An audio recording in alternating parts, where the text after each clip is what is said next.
The story that you are about to hear is a compilation of documented true facts, featuring characters, events, or places that has played a role in shaping history. Please sit back and listen as I recite this narrative for you.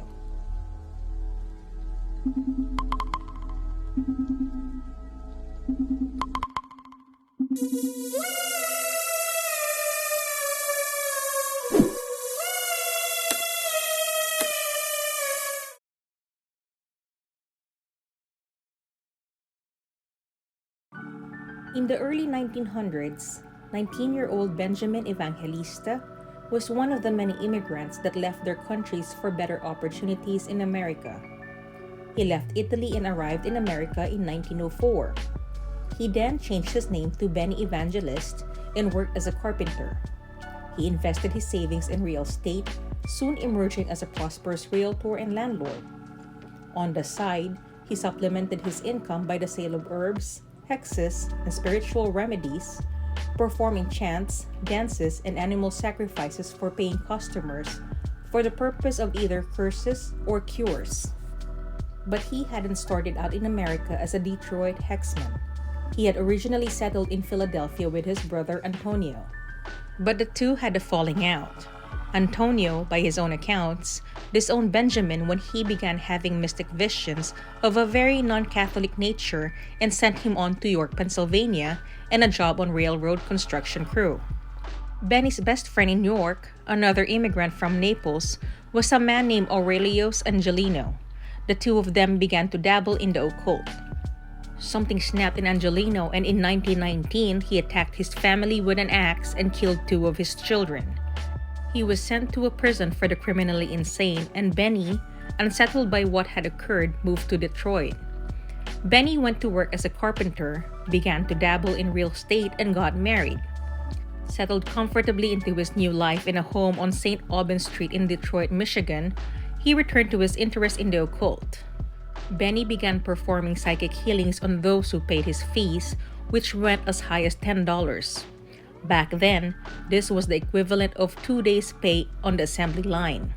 He did quite well for himself and moved his wife and children into a house at the corner of St. Aubin and Mack Avenues. It was a large and comfortable home, painted green with a wide front porch. Benny had an epiphany. He believed God had called him for an unspecified mission. He even wrote his own Bible and called it The Oldest History of the World, Discovery by Occult Science. He claimed to have produced the book through a series of nightly trances beginning in 1906. He said it was the first in a series of 4 books that would reveal previously unknown information relayed to him from God. In this book, he declared himself a divine prophet, a spiritual leader, and a mystical leader. With all these beliefs in mind, in the basement of his house, Evangelist constructed an apparatus that included almost a dozen wax figures depicting various celestial planets and a huge eye that was electrically lit up from the inside. This apparatus served as an altar for Evangelist healings, which he would charge $10 for. In today's currency, this would be equivalent to around $300. But if it healed you, then it was money well spent. Benny's faith healing also created enemies. Disgruntled customers who went unhealed became angry with the self-appointed prophet. The Evangelist family would become the subject of one of Detroit's most gruesome murders. Benny had bought salvageable lumber from a recently leveled home. On the night before Benny's death, he arranged for a truck driver to pick up the wood the following day. Benny wouldn't live long enough to mate with the driver. On July 3, 1929, police officers walked into the house located at 3587 St. Aubin Street in Detroit. Inside, they found a man named Benny Evangelista seated behind his desk. His hands were neatly folded in his lap as though in prayer. His head was at his feet lying on the floor. Upstairs, they found Mrs. Santina Evangelista and their children, Mario, 18 months, Angelina, 7 years old, Margaret, 5 years old, and Dreame, 4 years old. Santina was in the bed with baby Mario. Her head had been severed and Mario's skull was crushed. Across the hall, the other children had been slaughtered in their beds.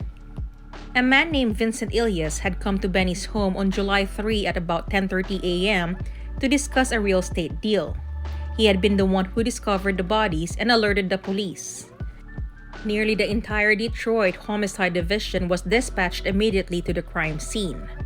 When the police arrived, they searched the house and made notes of some of the odd things they found. One of the strangest discoveries was that someone had surrounded Benny's severed head with 3 large framed photographs of a child in a coffin. It was later determined to be a post-mortem photograph of Benny's son who had died several years before. There was no explanation as to what message the photographs were intended to convey.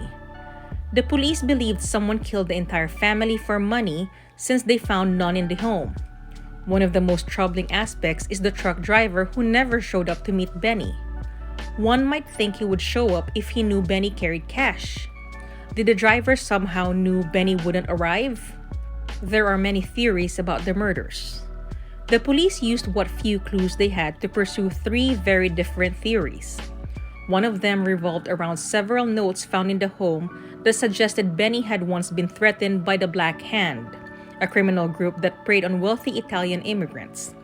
The most recent letter was 6-month-old and warned, "This is your last chance." The problem with the Black Hand theory was that by 1929, it was an outdated, defunct enterprise that had long since evolved into the traditional mafia structure of organized crime. Crude extortion schemes were a thing of the past, dating back to the years before prohibition became the law of the land. It seems unlikely that Benny took the notes very seriously. Whoever was trying to extort money from him was almost certainly an amateur looking for an easy mark, not someone who could have carried out the grisly murders of an entire family. The second theory was significantly more plausible. A 42-year-old local man named Umberto Tecchio had visited the Evangelista home on the night before the bodies were found. He was making the final payment on a house Benny had sold him. Tecchio, along with a friend named Angelo Di Poli, who had accompanied him to the house on the night before the murders, were brought in for questioning the next day when an axe, a keen-edged banana knife, and a pair of suspiciously clean work boots were found in the barn behind the boarding house where they lived. Tecchio and Di Poli claimed to know nothing about the murders.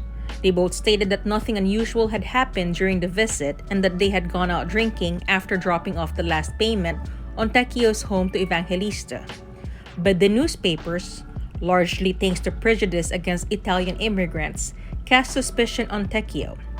Accounts mentioned that, just 3 months prior to the massacre, Tecchio had knifed his brother-in-law to death in an argument. How he escaped prosecution for that is unclear, but it certainly gave investigators a reason to make him a prime suspect. However, with no physical evidence and no confession, Tecchio was let go. He died a few years later in 1934. The police also briefly suspected one of Evangelist's tenants, posthumously accused of the murders by a vengeful ex-wife. But the dead man's thumbprint didn't match the bloody fingerprint on the doorknob, which brings us to a third theory.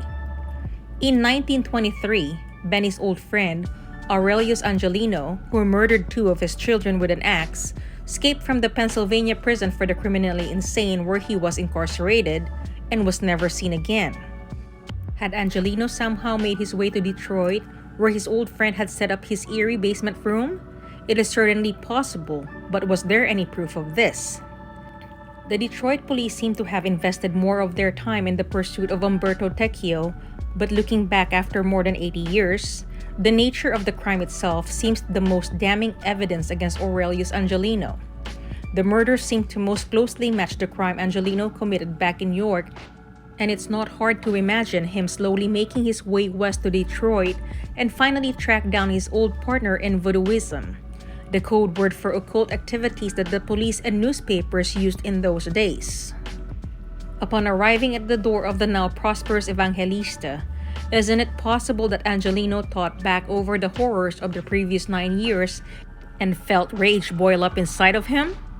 It isn't hard to imagine the escaped madman and convicted axe-murderer slithering in an open window while Benny sat at his desk during the early morning hours of July 3.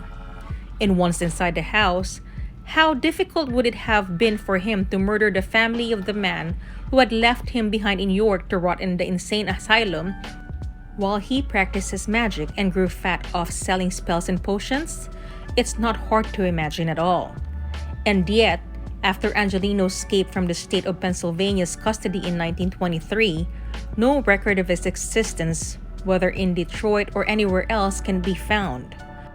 Could a family of 6 be slaughtered so easily and the killer simply disappear? It's certainly possible, as history has proven time and time again. The police offered a $1,000 reward for information and interviewed several suspects. A man named Robert Harris was the only suspect given any serious consideration for committing the crime. However, police ruled out Harris as a suspect. No one ever collected the reward. Today, the case remains unsolved. The Evangelist home that once sat on 3587 St. Aubin Street in Detroit no longer exists. It's just a plot of dirt. The Evangelist murders remains one of Detroit's oldest and most gruesome cold cases. On a stranger note, people have reported seeing supernatural activity on the land. Supposedly, a rumor exists about a wandering headless man in the area. There have also been reports of screams coming from unseen people. This could explain why no one is interested in building a home or business over the site. The mystery of the Evangelist family murders will forever remain unsolved. Hi, this is Twisted Mind. Quick question for you. Do you like reading romantic stories? If so, in the description box below is a link to an app called Dreame that features a writer under the pseudonym of Annabel Lee. Please click and follow her. Thank you.